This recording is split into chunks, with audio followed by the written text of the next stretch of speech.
नमस्कार बंधुगण।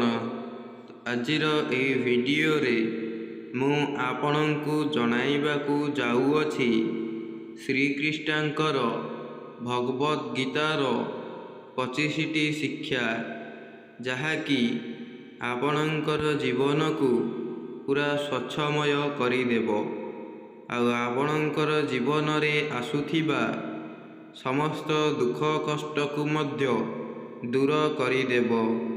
तेणुकरी आपण माने एही भिडियोटी को प्रथमरु शेष जाए निश्चय देखंतु।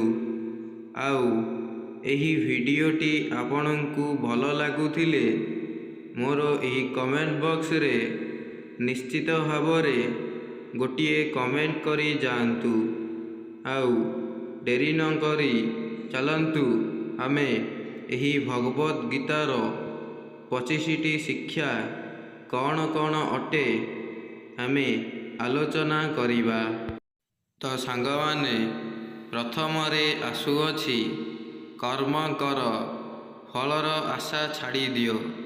तो श्रीकृष्ण मध्य कहिछंती जे आमर जीवन रे आमे केवल कर्म द्वारा ही आमे निजर जीवन को अतिबाहित करि पारिबा। आउ आमर कर्म ही एक फलर मंजी परी होई थाए। आउ एही फल केवल आमर कर्मरु ही मिली थाए। आउ जदि गोटिए लोकर कर्म भल थाए आउ तार मनरे आउ गोटिए चिंताधारा थाए, तेबे सही व्यक्ति को भगवान केबे मध्य निजर करि नियंती नाही। सांगमाने द्वितीय रे आसुअछि आत्मा अमर देह नश्वर। तो एहार माने हेउछि आमे जेउ कार्य कले आबा आमे मृत्यु होइगले मध्य आमर आत्मा एही पृथ्वी पाई अमर होइकी रही जाए। आउ आमर देह एही संसार पाई एक जीवन पालटी जाए। तृतीय रे आसुअछि भय त्याग कर आउ निजकु नेई अत्यधिक मात्रा रे साहसी हुओ, नचेत एही दुनिया रे आपण मुंड टेकी चलिबा असंभव होई पड़िबो। काहेकि ना एही दुनियाटा हेउछि बहुत बड़ अजब।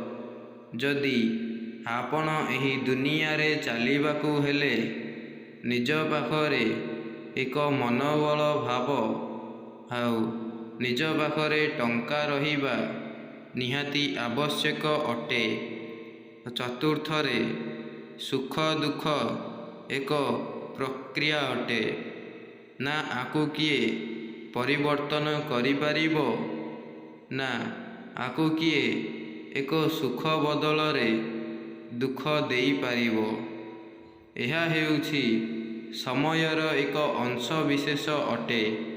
जेपरिकी आमे कहिबाकू गले समय आउ परिस्थिति जेमिति ठीक से चली न थाए। आजी समय हुए तो आमको गरीबी बनाइकी छाड़ी देइछि, किंतु काली हुए तो धनी मध्य होई पारंती। तेणुकरी आपण सुख दुखरे केबे मध्य भागीदारी हुअंतु नाही।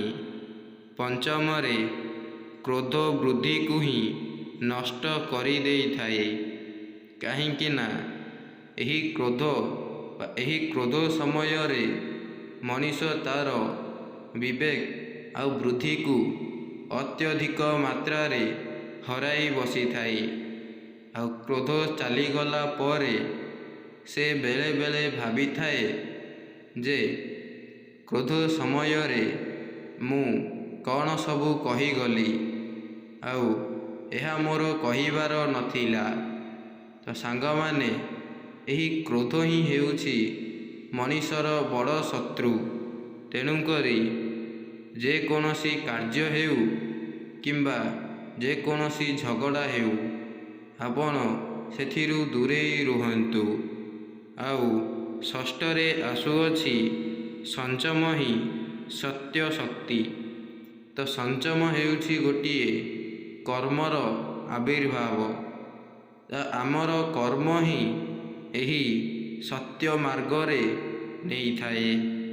ସପ୍ତମରେ, ସତ୍ୟ ମାର୍ଗ କେବେ ବି ହାରେ ନାହିଁ। କାହିଁକି ନା ଆମର ମହାପୁରୁଷ ଲୋକମାନେ କହିଯାଇଛନ୍ତି, ଯେଉଁ ବ୍ୟକ୍ତି ନିଜର ସତ୍କର୍ମ ଏବଂ ନିଜର ଭାବନା ଆଉ ନିଜର କୌଶଳ ଦ୍ୱାରା ସେ ଯଦି ଆଗେଇ ଯାଉଅଛି ଆଉ ନିଜର ସତ୍ ଚିନ୍ତାଧାରା ରଖି, ତେବେ ତାକୁ ଏହି ସଂସାରରେ କୌଣସି ମଧ୍ୟ ବ୍ୟକ୍ତି ନାହିଁ ଯିଏକି ତାକୁ ହରାଇ ଦେବ। ତେଣୁକରି ଆପଣ ସତ୍ୟ ମାର୍ଗରେ ଯିବା ଉଚିତ ଅଟେ। ଅଷ୍ଟମରେ, ଅହଙ୍କାର ପତନର ମୂଳ ଅଟେ। ତ ସାଙ୍ଗମାନେ, ଏହି ଅହଙ୍କାର ହେଉଛି ଗୋଟିଏ ଗର୍ବ। ଆମେ ଯଦି ଆମ ପାଖରେ ଟଙ୍କା ଅଛି ବୋଲି ଆମେ ଆଜି ଗର୍ବ କରିନେବା, ତେବେ ଆମର ଏହି ଗର୍ବ କେତେବେଳେ ଯେ ଆମର ପାଣି ବୁନ୍ଦାରେ ପଳାଇଯିବ ଆମେ ମଧ୍ୟ ଜାଣିପାରିବା ନାହିଁ। ତ ଦଶମରେ, ନିଜର କର୍ତ୍ତବ୍ୟ ପାଳନ ହିଁ ଏକ ମହାନ ଧର୍ମ ଅଟେ। ତ ସାଙ୍ଗମାନେ, ଏହି କର୍ତ୍ତବ୍ୟ ହିଁ ଯଦି ଆପଣମାନେ ଧରି ନିଅନ୍ତୁ, କୌଣସି ଏକ ଭିକାରୀକୁ ଦାନ କରିବା ସହିତ ଏହି କର୍ତ୍ତବ୍ୟ ମଧ୍ୟ ଜଡ଼ିତ ହୋଇଥାଏ। ତେଣୁକରି ଆପଣ ସେଠାରେ ନିଜର କର୍ତ୍ତବ୍ୟ କରି ଚାଲନ୍ତୁ ଆଉ ଫଳ ଉପରେ ଆଶା ଛାଡ଼ି ଦିଅନ୍ତୁ। କାହିଁକି ନା ଏହି ସଂସାରରେ ଆପଣ ଯଦି ଭଲ କାର୍ଯ୍ୟ କରୁଛନ୍ତି, ତେବେ ଆପଣଙ୍କୁ ଫଳ ନିଶ୍ଚୟ ମିଳିବ। ତ 11ରେ, ଧୈର୍ଯ୍ୟ ହିଁ ସଫଳତା ଆଡ଼କୁ ଟାଣି ନେଇଥାଏ। ତ ସାଙ୍ଗମାନେ, ଏହି ଧୈର୍ଯ୍ୟ ହେଉଛି ଗୋଟିଏ ମଣିଷର ମେରୁଦଣ୍ଡ ସଦୃଶ୍ୟ। ଆଉ ଗୋଟିଏ ମନୁଷ୍ୟ ପାଖରେ ଏହି ଧୈର୍ଯ୍ୟ ରହିବା ନିହାତି ଆବଶ୍ୟକ ଅଟେ। ନଚେତ୍ ସେ କେବେ ମଧ୍ୟ ଏହି ସମାଜରେ ନିଜର ଅଗ୍ରଗତି କରିପାରିବ ନାହିଁ। 12ରେ, ଲୋଭ ଅଶାନ୍ତି କେବଳ ଜନ୍ମ ଦେଇଥାଏ, ଏହାର ମୃତ୍ୟୁ କେବେ ମଧ୍ୟ ହୋଇନଥାଏ। ତ ଗୋଟିଏ ମନୁଷ୍ୟର ଲୋଭ ଯଦି ଅଧିକ ମାତ୍ରାରେ ବଢ଼ିଯାଏ, ତେବେ ତାକୁ ଗ୍ରାସ କରିବା ପାଇଁ ଗୋଟିଏ ମିନିଟ୍ ମଧ୍ୟ ଲାଗେ ନାହିଁ। କାହିଁକି ନା ଭଗବାନ କହିଛନ୍ତି, ଆମେ ଗରିବ ହେଉ କିମ୍ବା ଧନୀ ହେଉ, ତା ଉପରେ ଭଗବାନ କେବେ ମଧ୍ୟ ଆଶା ରଖନ୍ତି ନାହିଁ। ଭଗବାନ କେବଳ ଆଶା ରଖନ୍ତି ନିଜର କର୍ମ ଉପରେ।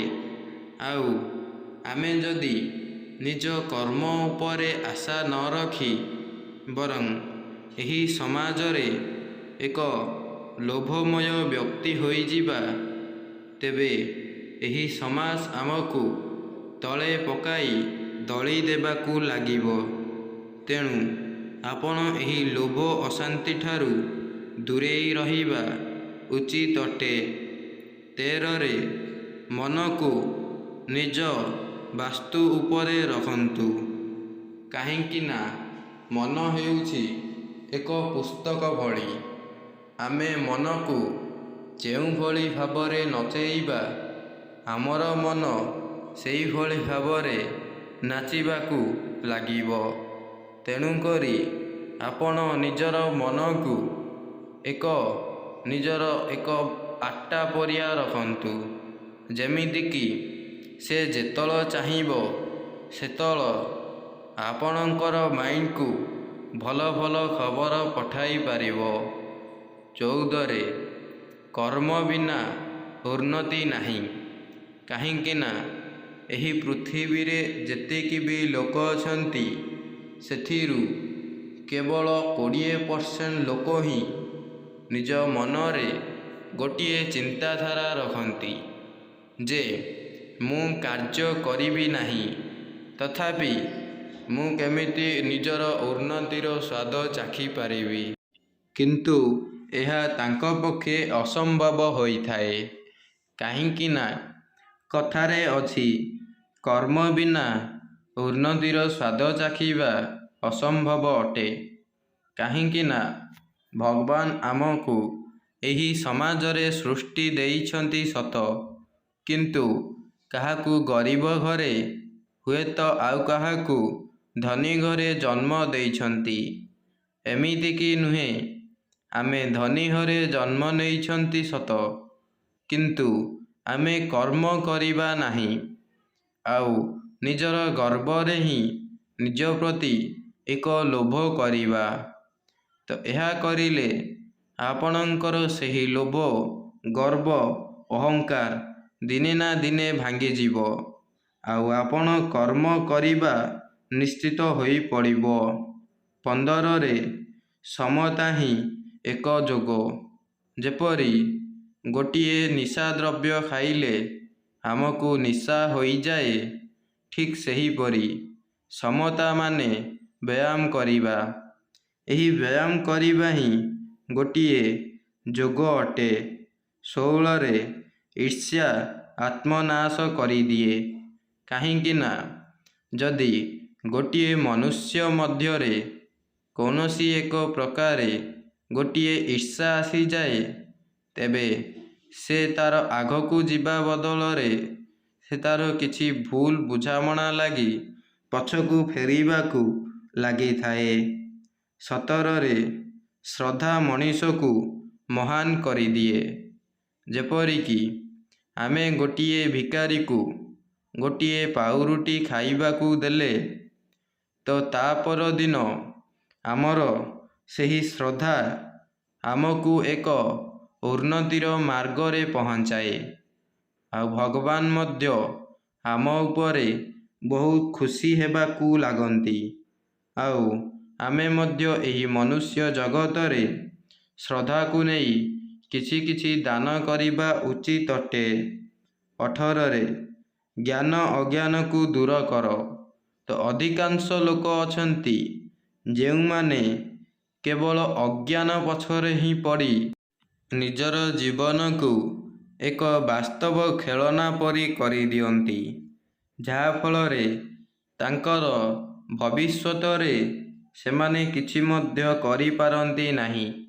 ତେଣୁକରି ଆପଣଙ୍କ ମାଇଣ୍ଡରେ ଯଦି କିଛି ଜ୍ଞାନ ରଖିବେ, ତେବେ ଆପଣ ନିଜର ଭବିଷ୍ୟତରେ କିଛି କାର୍ଯ୍ୟ ହାସିଲ କରି ସେଥିରେ କିଛି ପଇସା ମଧ୍ୟ ଇନକମ୍ କରିପାରିବେ। 19ରେ ସମସ୍ତ ପ୍ରାଣୀରେ ଭଗବାନ ଅଛନ୍ତି। କାହିଁକି ନା ଭଗବାନଙ୍କ ବିନା ଏହି ସୃଷ୍ଟି ଚାଲିବା ଅସମ୍ଭବ ଅଟେ, ଆଉ ପ୍ରତ୍ୟେକ ମନୁଷ୍ୟର ଦେହରେ ଭଗବାନଙ୍କ ଆଶୀର୍ବାଦ ରହିଥାଏ। ଭଗବାନ ଆମକୁ ଯେଉଁଭଳି ଭାବରେ ନଚାଇଥାନ୍ତି, ଆମେ ସେଭଳି ଭାବରେ ନାଚିବା ନିହାତି ଉପକାରୀ ଅଟେ। 20ରେ ସମୟ ହିଁ ଏକ ମୂଲ୍ୟବାନ ସମ୍ପଦ। ଅଧିକାଂଶ ଲୋକ ଜାଣିପାରନ୍ତି ନାହିଁ ଯେ ଆମେ ହୁଏତ ଆଜି ଅଛନ୍ତି, କାଲି ବଦଳି ଯାଇପାରିବା। ତ ତାଙ୍କର ଏହି କଥା ପାଇଁ ସେମାନେ ଆଗକୁ ଯାଇପାରନ୍ତି ନା ପଛକୁ ଆସିପାରନ୍ତି, ସେମାନେ କେବଳ ମଝିରେ ହିଁ ରହିଯାଆନ୍ତି। ତେଣୁକରି ସମୟକୁ ମୂଲ୍ୟବାନ ଦେବା ଶିଖନ୍ତୁ। ଯେପରି ସମୟ ତାହାର କୌଣସି ଦିଗକୁ ନ ଅନାଇ ସେ ତାର ନିଜର କାର୍ଯ୍ୟ ପଛରେ ହିଁ ଦୌଡ଼ିଥାଏ, ଠିକ୍ ସେହିପରି ଆପଣମାନେ ମଧ୍ୟ କାହାକୁ ନ ଅନାଇ ନିଜର କାର୍ଯ୍ୟ ବା କର୍ମ ଉପରେ ଦୌଡ଼ିବା ଶିଖନ୍ତୁ, ଯାହାଫଳରେ ଆପଣଙ୍କର ଜୀବନ ବହୁତ ଉନ୍ନତି ହେବାକୁ ଲାଗିବ। 21ରେ ମୃତ୍ୟୁ ନିଶ୍ଚିତ, ଭୟ ଅନାବଶ୍ୟକ। ତ ସାଙ୍ଗମାନେ, ଏହାର ଅର୍ଥ ହେଉଛି ଆମେ ଏହି ସମାଜ ବା ପୃଥିବୀରେ ଅଛନ୍ତି ମାନେ ମନୁଷ୍ୟର ମୃତ୍ୟୁ ହେବା ନିଶ୍ଚିତ ଅଟେ। ଏପରିକି ନୁହେଁ ଆମେ ସେହି ମୃତ୍ୟୁକୁ ନେଇ ଭୟ କରି ଡରିବା। ମୃତ୍ୟୁ ତ ନିଶ୍ଚିତ ଅଟେ, କିନ୍ତୁ ଭୟ କେବେ ମଧ୍ୟ କରିବା ନାହିଁ। 22ରେ ଦୟା ହେଉଛି ଏକ ମହାନ ଧର୍ମ, ଯାହାକି ଆମର ଏହି ଦୟା ପାଇଁ ଆମେ କିଛି ମଧ୍ୟ ଆଗକୁ ଯାଇ ଉଜ୍ଜ୍ୱଳତା ହାସିଲ କରିପାରିବା। 23ରେ ଆଶା ରଖ କିନ୍ତୁ ଆସକ୍ତି ନୁହେଁ। ତ ସାଙ୍ଗମାନେ, ଏହି ଆଶା ହିଁ ଗୋଟିଏ ମନୁଷ୍ୟକୁ ଆଗକୁ ନେବାରେ ବହୁତ ସାଥ ଦେଇଥାଏ। 24ରେ ଶାନ୍ତ ମନ ହିଁ ସତ୍ୟ ସୁଖର ଏକ ଆନନ୍ଦ ଦେଇଥାଏ। 25ରେ ଆତ୍ମସମର୍ପଣ ମୋକ୍ଷର ପଥ। ତ ଏହି ଆତ୍ମସମର୍ପଣ ହେଉଛି ଏକ ରାସ୍ତା, ଯାହାକି ଆମେ କୌଣସି ଝଗଡ଼ା ଲାଗିଲା ବେଳେ ଯଦି ଆମେ ସେଠାରେ ଆତ୍ମସମର୍ପଣ କରିକି ଚାଲି ଆସିବା, ତେବେ ସେଠାରେ ସେମାନେ ହୁଏତ ବଡ଼ ଲୋକ ବୋଲି ବିବେଚିତ ହୋଇପାରନ୍ତି, କିନ୍ତୁ ପ୍ରକୃତରେ କହିବାକୁ ଗଲେ ଆମେ ହିଁ ସେଠାରେ ବଡ଼ଲୋକ ଭାବେ ବିବେଚିତ ହେଇଥାଉ। କାହିଁକି ନା କଥାରେ ଅଛି, ଯେଉଁ ବ୍ୟକ୍ତି କୌଣସି ଏକ ଝଗଡ଼ାରେ ନିଜକୁ ଆତ୍ମସମର୍ପଣ କରିଦିଏ, ତେବେ ସେହି ବ୍ୟକ୍ତିଠାରୁ ଏହି ଦୁନିଆରେ ବଡ଼ କେହି ବି ନାହିଁ। ତ ସାଙ୍ଗମାନେ, ଆଜିର ଏହି ଭିଡ଼ିଓଟି ଆପଣଙ୍କୁ କେମିତି ଲାଗିଲା ମୋତେ କମେଣ୍ଟ କରି ନିଶ୍ଚିତ ଭାବରେ ଜଣାଇବେ। ଆଉ ହଁ, ମୋର ଏହି ଚ୍ୟାନେଲରେ ଯଦି ନୂଆ ଆସିଛନ୍ତି, ତେବେ ଚ୍ୟାନେଲକୁ ଗୋଟିଏ ଲାଇକ୍ କରି ସବସ୍କ୍ରାଇବ୍ କରି ବେଲ୍ ଆଇକନ୍ ଉପରେ ପ୍ରେସ୍ କରିକି ରଖିଥିବେ, ଯାହାଫଳରେ ମୁଁ ଭିଡ଼ିଓ ଛାଡ଼ିବା ମାତ୍ରେ ଆପଣଙ୍କ ପାଖକୁ ନୋଟିଫିକେସନ୍ ଜରିଆରେ ସର୍ବପ୍ରଥମେ ପହଞ୍ଚି ପାରିବ।